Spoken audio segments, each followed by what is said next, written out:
Welcome back to Chapter of Teenage, the podcast where we dive deep into the issues of teenage life. I'm your host, and today we are going to tackle a topic that I'm sure every single one of us have experienced at some point in our lives: FOMO, or the fear of missing out. Whether it's seeing our friends hang out without us on social media, or missing out on a party, or just feeling like everyone else is living their best while we are stuck on the sidelines. FOMO can hit hard. But don't worry, today we are going to break it all down and talk about how to deal with FOMO in a healthy way. So grab a snack, get comfortable, and let's get into it. First thing first, let's talk about what FOMO really is. FOMO stands for fear of missing out, and it's that anxiety or insecurity which we feel when we think that we might be missing out something really cool, important, exciting, or fun that others are experiencing. Even though this feeling has been around us for a longer time, but with social media, it's getting more intense and widespread than ever before. We are just one scroll away from seeing what everyone else is doing. And sometimes it can feel like everyone's having their best time while we are not. But here's the thing: FOMO isn't just about wanting to be where the action is, it's also about self comparison, insecurity, and sometimes even loneliness. I'm sure we all have been there, right? That moment when we see snaps of our friends hanging out while we are at home, thinking, why wasn't I invited? Or maybe when we see someone's amazing vacation pictures and suddenly our weekend plans seem boring to us. Well, that's FOMO creeping in. But why do we feel this way, and what's really happening in our minds when we experience FOMO? So let's talk about the psychology behind FOMO. FOMO is closely tied to our basic human needs for belongings, connections, and self esteem. When we see others doing something which we are not part of, it can make us feel excluded, which triggers a fear response in the brain. This is because our brains are wired to seek social inclusion. After all, back in the day, being part of a group was crucial for survival. And in today's world, that translates into a need to feel like we are part of something that's happening, whether that's in person or even online. Social media amplifies FOMO because it creates a highlight reel of everyone's best moment. And then we really see someone's behind the scenes struggles or their mundane moments, just the fun stuff. And this constant exposure to others' curated lives can make us question our own experiences, leading us to feel like we are missing out, even if we are perfectly content. But here's the kicker: FOMO isn't just about social events. It can also be about opportunities, trends, and even personal achievements. We might feel FOMO when we see someone getting into a college which we wanted to attend, or when we hear about a friend starting a cool new project. It's like a constant reminder of all the things when we think that we should be doing it, but we aren't. How does FOMO affect our mental health? Well, studies have shown that FOMO can lead to feelings of loneliness, depression, and even anxiety. It can make us feel disconnected even when we are surrounded by people. When we constantly compare our lives to others, it becomes easy for us to feel like we are not measuring up. And this can take a toll on our self esteem and make us question our own worth. FOMO can even lead to burnouts.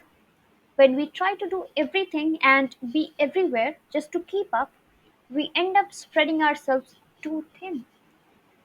We might feel exhausted, but still push ourselves because we don't want to miss out. This cycle can be damaging, both physically and mentally. Both physically and mentally. But the good news is we can learn to manage FOMO. It's all about understanding why we feel this way and taking steps to shift our perspectives. How to deal with FOMO. So let's talk about some solutions. How do we deal with FOMO? How do we stop it from taking over our minds and lives? Here are some strategies that might help. Limit social media uses. One of the best ways to combat FOMO is to take a break from social media. We can we can set specific times during the day to check our accounts and try to avoid scrolling minds. Limit social media uses. One of the best ways to combat FOMO is to take a break from social media. We can set specific times during the day to check our accounts and try to avoid scrolling mindlessly. The lesser we expose ourselves to the highlighted reels of others, the less likely we are to compare ourselves. Practice gratitude. We can focus on what we have and not what we lack. We can take time from each day to reflect on the good things in our lives. When we appreciate on what we have, FOMO loses its power over us. Engage in activities we enjoy. We can, instead of focusing on what others are doing, we can invest time in activities what make us happy, whether it's a hobby, a sport, or spending time with loved ones. Doing what we love can make us feel fulfilled, regardless of what others are up to. Be mindful. We can practice mindfulness to stay present in the moment. FOMO often pulls us into the future or the past, worrying about what could be or what might have been. Mindfulness Mindfulness helps us to stay grounded in here and now, which is where true happiness resides. Sometimes just acknowledging that we are experiencing FOMO can help. We can talk to our friends or write down our feelings. Expressing how we feel can relieve some of the pressure and give us a clearer perspective. Remember that social media isn't reality. We should always keep this in mind that what we see online is often a filtered version of reality. People tend to share the highlights, not the full picture. So we should not compare our behind the scenes with someone else's highlight reel. Set personal goals. Instead of focusing on what others are doing, we can focus on what we want to achieve. We can set goals that align with our values and work towards them. When we are focused on our own path, we are less likely to be distracted by what others are doing. Story time.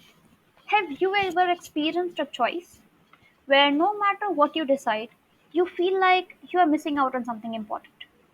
That's exactly what happened to me this year. Today, I want to share a personal story about a tough choice I had to make between attending my school farewell and my brother's wedding. It was the end of the school year, this journey of 14 years of my life, and everyone was excited about the farewell party. At the same time, my brother's wedding was scheduled for the same weekend. The farewell was a big deal because it marked the end of an era with my friends.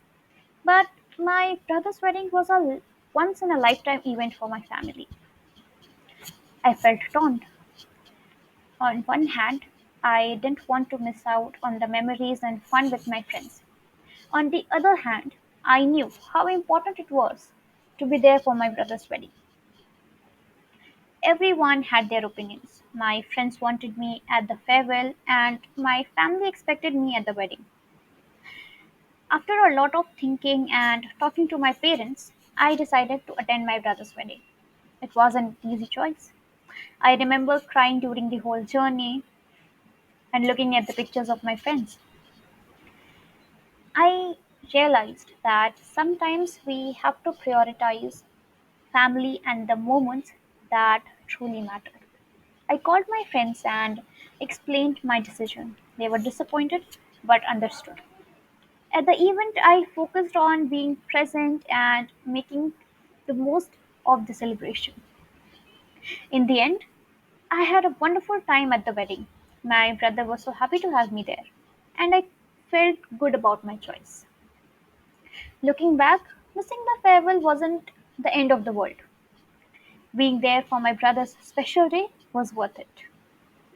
If you have ever faced a tough choice, remember to think about what truly matters to you and your loved ones.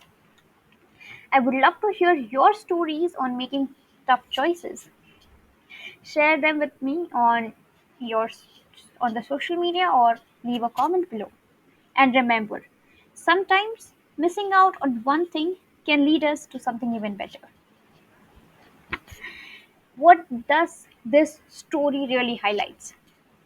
This story highlights that FOMO is something we all go through, and it's okay to feel it. But it's also important to not let it control your life. Remember, everyone's journey is different. Alright, this is it for today's episode. I hope you found this discussion on FOMO helpful and that you are leaving with some new insights on how to deal with it. Remember, it's okay to not be everywhere, to not do everything.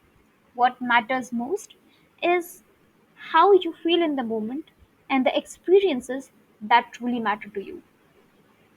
If you enjoyed this episode, make sure to subscribe the podcast, leave a comment and share it with your friends who might be dealing with FOMO too. And as always, if you have any topics you would like me to cover in future episodes, feel free to reach out. Till then, thanks for tuning in and until next time, stay true to yourself, keep smiling and live your best life without the FOMO. Bye for now.